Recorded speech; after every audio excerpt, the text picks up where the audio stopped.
Hi there, this is a robot which I bought recently. I thought £2 was reasonable for it, as it had no remote control and no battery charger. Could just have been a chunk of plastic, so I'm still willing to take a punt on it. Seems that I did well.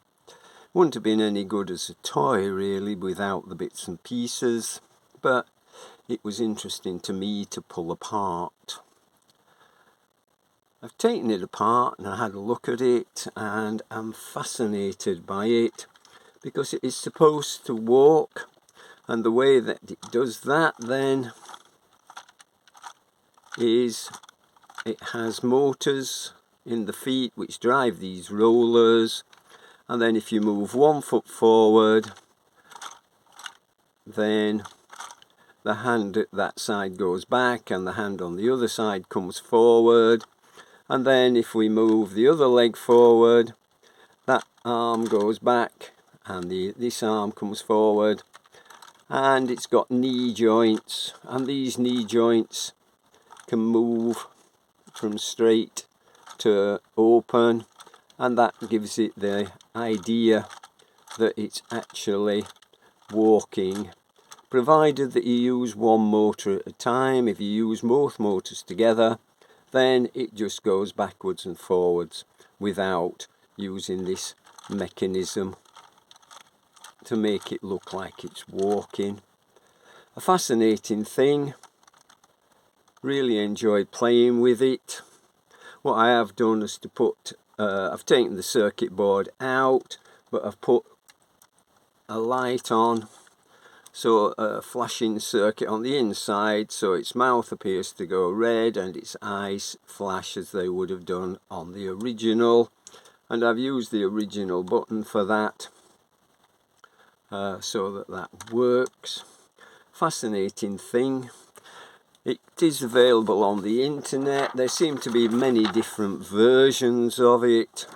Looks mine is like one of these all okay versions. It comes with different boxes. This box seems to have a lot of instructions in writing. This one just has pictures.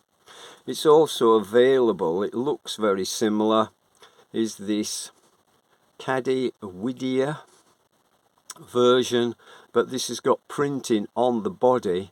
Looks very similar, as if it's made by the same manufacturer, or if this one's a copy, I don't know, but this one then looks very similar. The interesting thing is, if we look at the poses that it's got on the box, if we try to get it to make that pose, first and foremost the head is fastened, so it can't be looking at us and have the body at an angle. Second thing is, if we look at where that arm is, the arms are just movable, no motor in them at all. They can bend and move up and down, but the maximum I can get it to move up is sort of there, whereas if we look on this box, then it seems it can come at a right angle going up there. Only way it could do that is if it had a universal joint in the shoulder, and it isn't a universal, it's just a out to the side mechanism. The other one is the angle of the leg. If we look at the angle here, it looks like it's almost a right angle, but if I try to move this, the maximum I can sort of get is that. So the whole thing then, well, maybe this isn't the same as one of those on the box, but it certainly looks like it. What it should have with it as well is a remote control. So here we have a picture of the remote, but as I say, I didn't get mine with it. And also on its stomach here is a little hole here, and you should be able to plug in a charger. The battery inside it was a lithium cell, should I say, which, if we can get it the right way up, it says it's 600 milliamps, but I only got less than 300. But then I was discharging at 200 milliamp hours, so maybe if I'd just have done it at 1 milliamp hour, maybe I'd have got the 600. Don't know, interesting anyway, still a fascinating thing, still worth having, I think.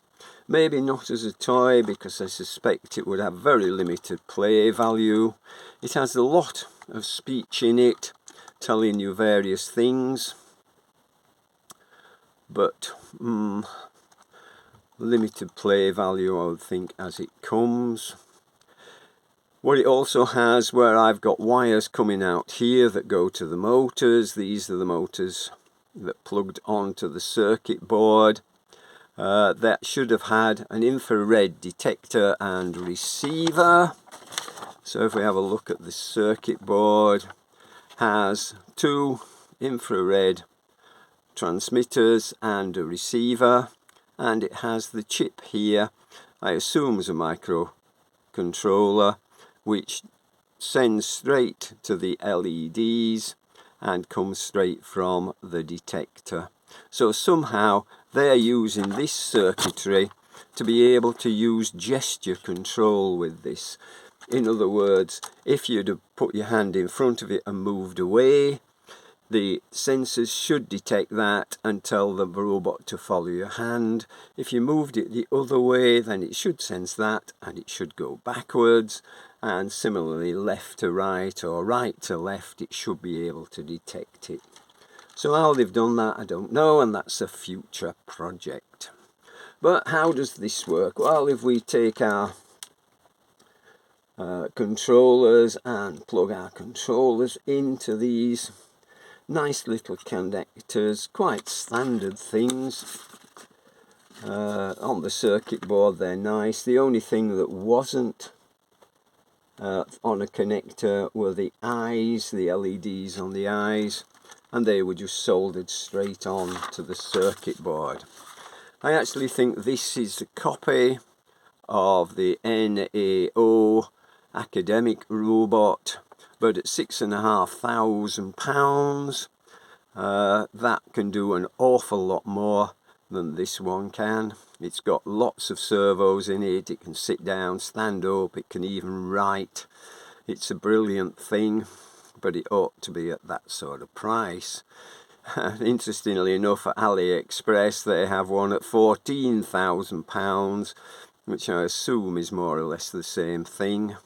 But here, for example, we have a £50, less than £50. It looks like it's one of these, a singing, dancing robot. And indeed, if you look on the internet site for it, it does seem to show videos of this. However, at £50, no way. So if we look at it, then on the internet there are videos of people who've paid the £50 and have just got this, which looks very similar to the one that I've got. So this seems to be a scam. People think they get in the £6,500 robot, but they actually get this one. So yeah, it's let the buyer beware, isn't it? Anyway, so that was the thing on the internet. So can we get it to work? Well, yeah, I think this is more fun trying to get it to work using these controllers, which I find very difficult. If I can press them both together, then both motors come on and it just goes in a line. If I press one forward and one back, then yeah, it rotates. But if I press one forward, try again, not that one, this one,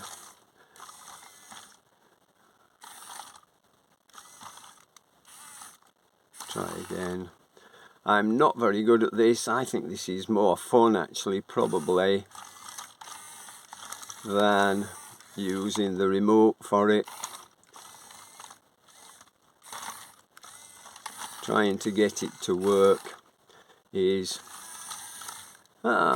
really good for hand-eye coordination. Sort of walks in what somebody said on the internet is a bit like a moonwalk, whereby, oopsie, So it makes it an interesting device. What we want to do then is to look inside. What is there inside? Well, if we take this back off, then what we've got is a moulded head onto the body, so there's no way that head can turn. Inside, I've just taken the eyes. The arms are fastened on by the back and just have a lever on them that goes into this mechanism here, so that as that goes backwards and forwards, it moves the arm. Similarly at the other side, I'll take it off before it falls off. And then what I've just done is put a bit of electronics inside so that I can flash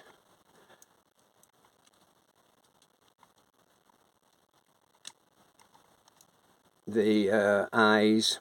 I've just used a flashing LED to control it, and a little lithium cell at the back here. Then so we've got these arm mechanisms coming up, so that as the leg moves, that arm mechanism moves. If we look down inside the leg, I've taken the screws out. It's such a good that it just actually holds together without, in fact it's so good I can't get it apart. It comes off without needing, although you've got to just get it just right. Then that comes off, and we have a beautiful little gearbox on the inside. The mechanism here just fastens on into a hole. It's got to be made in the correct place to get it back together again. Then, as I say, we have this beautiful little gearbox on nice little shafts. One of the rollers has fallen on the floor, but we can see the other one there.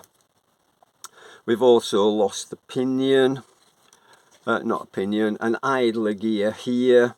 This idler gear is just there to convert the motion from this gear onto the output gear, so that they can have the motor a long way away from the rollers. So if we remove our idler gear, that's just an idler, and then we look at the back, hopefully what we can see is these beautiful gears, nice little shafts.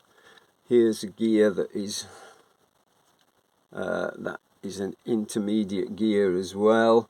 So actually that's just an idler, that's just another idler, and the main reduction is via, don't know if you can see it, this worm gear here and this pinion here, which also has a reduction on it. So that's how the motor speed is reduced.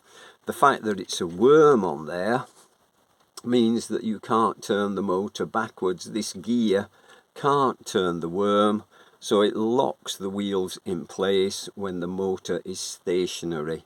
And that's how it can actually walk, because this one stays stationary, this one moves, and then the opposite occurs. This one stays stationary and that one moves. Yeah, a brilliant piece of mechanisms. Really enjoyed playing with it, but the main thing I want to do is to work out how the gesture movement worked without using a next chip. So yeah, fascinating, been brilliant so far, really enjoyed it. So I have to work on the electronics now. So that's the basic robot. So it's bye now, bye for now, bye.